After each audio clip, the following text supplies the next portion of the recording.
सबसे पहले अगर प्राइस की बात करें तो वैल्यू फॉर मनी। अब सर्विस अवेलेबिलिटी में कौन सी बढ़िया है, बट अगर इसके आगे क्रूजिंग स्पीड की बात करें तो बट जो उसका वेट है दैट्स अ प्लस है बिकॉज एंड इस बाइक हंट सीरीज में मैंने जैसा जो फील किया है वो बोला है, कुछ भी ऐसे शुगर कोट नहीं किया है। It's double the price but not double the value.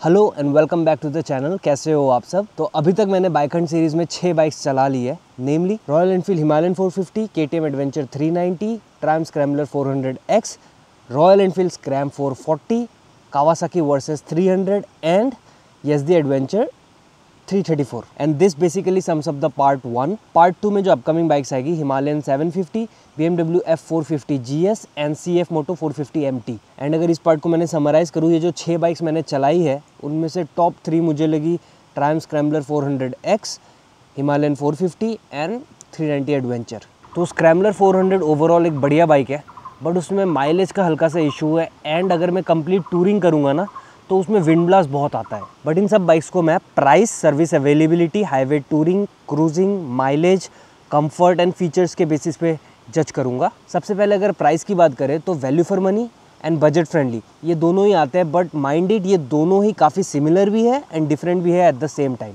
Budget friendly में कहूँगा स्क्रैम 440 को और वैल्यू फॉर मनी कहूँगा हिमालयन 450 को।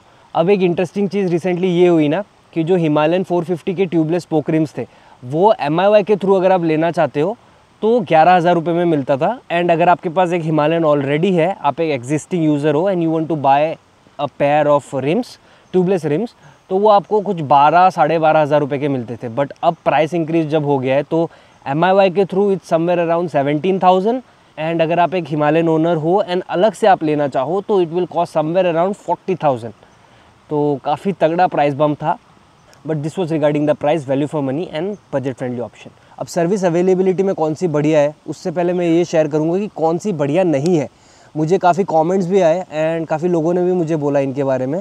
तो सर्विस अवेलेबिलिटी की बात करते हैं। जो ब्रांड्स है जैसे कावासाकी, YSD एंड YSD के रिगार्डिंग तो काफ़ी मुझे DMs आए थे, कंप्लेन भी किया था भाई लोगों ने कि पार्ट्स ऑर्डर में लगे 1 महीना हो गया, 2 महीना हो गया, पार्ट्स ही नहीं है। So this is really disappointing on YSD's part. But at the same time Kawasaki की भी बात करें तो it's a premium Japanese motorcycle brand and India में उतना ज़्यादा इसका सर्विस अवेलेबिलिटी नेटवर्क नहीं है।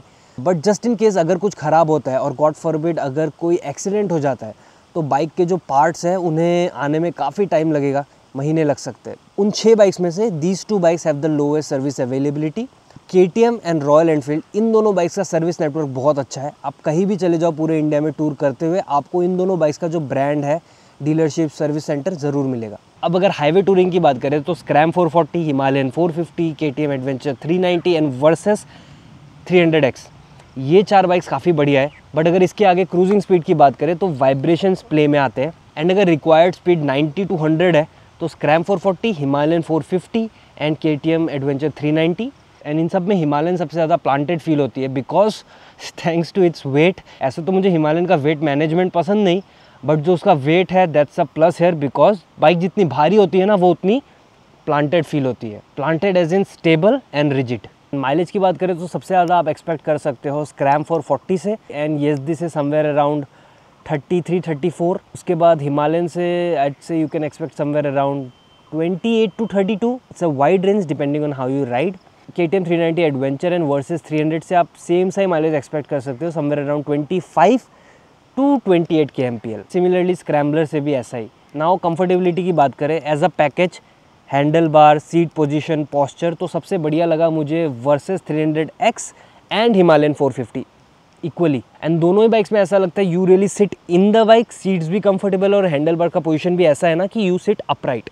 अब अगर बात करें फीचर्स की तो हैंड्स डाउन सबसे ज़्यादा फीचर्स, सबसे बढ़िया फीचर्स है KTM 390 एडवेंचर में। क्या चाहिए आपको, cruising speed, quick shifter, traction control, adjustable suspension, cornering traction control सब मिल जाता है भाई। अब जिन पॉइंट्स के बेसिस पे मैं बाइक्स के नाम ले रहा था उसमें आप देखो KTM 390 एडवेंचर और हिमालयन 450 कितने बार रिपीट हो रहा है। एंड माइंड इट, जो बाकी बाइक्स है वो दूसरे एरियाज़ में अच्छी होंगी, उनका अलग अलग प्रोज होगा, बट जो मेरा यूज़ केस है owning a 350cc engine and upgrading to a touring motorcycle जो हाईवे राइड्स भी कंफर्टेबली करे एंड साथ ही में ऑफ रोड्स जो मिले, बैड रोड्स जो मिले वो भी कंफर्टेबली करे। बेसिकली गुड सस्पेंशन इंजन जो प्लांटेड फील करे। तो अब इन दो कंटेंडर्स 390 एडवेंचर की स्पेसिफिकली बात करें तो फीचर्स जो प्रोवाइड करता है, looks and power. At the same time Himalayan की बात करें तो comparatively smoother engine, more comfortable and less maintenance cost. And in दोनों के बीच से एक चूज़ करना पड़े तो देखो, हाईवे में मैं ऐसा हूँ ना कि मुझे चाहिए स्मूथनेस एंड कंफर्ट, तो ना चाह के भी मुझे सारे फीचर्स को छोड़ के I will pick the Himalayan. But that doesn't mean कि मैं अभी हिमालयन ले लूँगा। This was just the part 1 and इस बाइकहंट सीरीज़ में मैंने जैसा जो फील किया है वो बोला है, कुछ भी ऐसे शुगर कोट नहीं किया है। It's simple and raw feedback and किसी भी बाइक को अच्छा या बुरा नहीं बोलूँगा। It's basically my expectations, experience and उसके हिसाब से मेरा प्रेफरेंस। तो ये तो बाइक्स हो गई जो मैंने चलाई है एंड उसके हिसाब से मैंने अपना एक्सपीरियंस शेयर किया है। बट NX 500 मुझे चलाना था, लेकिन गुवाहाटी शोरूम में टेस्ट राइड बाइक अवेलेबल ही नहीं है, तो बिना उसे चलाए मैं अपना ओपिनियन कैसे ही दूँ, एक्सपीरियंस कैसे शेयर करूँ। बट जितना मैंने उसके स्पेक शीट को पढ़ा है ना, तो वो बाइक काफ़ी बढ़िया है, मेरे नीड के अकॉर्डिंग वो परफेक्ट बैठ रही थी। बस जो कमी है उस बाइक में वो है सस्पेंशन ट्रैवल एंड प्राइसिंग। भाई होंडा ने उसे ऐसा प्लेस किया है कि उस प्राइस में ऑलमोस्ट 2 हिमालयन आ जाएंगे। It's double the price but not double the value.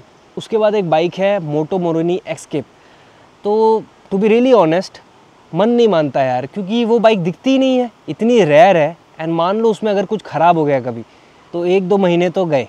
बनेली TRK 502, जैसे मैंने पहले भी बताया, it's a very heavy motorcycle, big bulky motorcycle, but उसके हिसाब से जो उसमें पावर है वो सफिशिएंट नहीं है इन माई ओपिनियन। खैर, जो बाइक्स आने वाली है and I have high hopes for BMW F450 GS।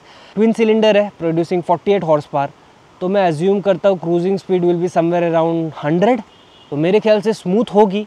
Just देखना है कि उसका सस्पेंशन ट्रैवल कैसा है, क्योंकि जो लीक इमेजेस है ना उसमें ग्राउंड क्लियरेंस और सस्पेंशन तो मुझे सही नहीं लगा। और जो एलॉय का सेटअप है वो तो मैं मानता हूँ कि शायद कंपनी 2 वेरिएंट्स निकाल दे, बट सस्पेंशन भी उसमें थोड़ा कम लग रहा है।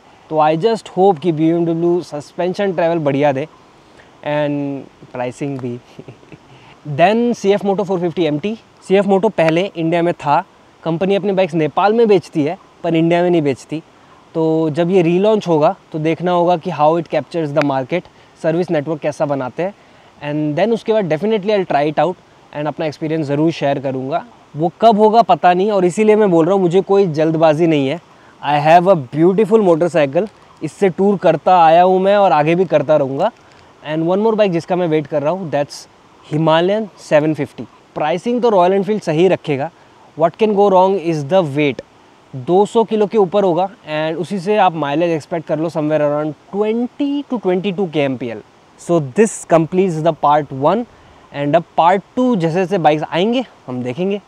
और बहुत लोग मुझसे बोलते हैं कि they are not upgrading to a motorcycle but entering to get a motorcycle, जिससे वो ट्रैवल करना चाहते हैं, प्लेसेस एक्सप्लोर करना चाहते हैं। तो मेरे पास कुछ रिकमेंडेशंस है। पहला मैं रेकमेंड करूँगा Scram 440। It's a very good motorcycle, very value for money. Full review मैंने चैनल पे शेयर किया है, you can check that out. फिर मैं रेकमेंड करूँगा Suzuki V-Storm 250 and KTM 250 adventure and lastly Honda CB 350 और हाइनेस और RS। तो तीनों ऑलमोस्ट सेम से ही है, इंजन इतना स्मूथ है and you can never go wrong with Honda. तो यही था कुछ इस वीडियो के लिए। कैसा लगा कमेंट्स में बताना, अच्छा लगा तो लाइक करना। चैनल पे अगर आप नए आए हो तो do subscribe. I will see you in the next one. Take care, bye bye.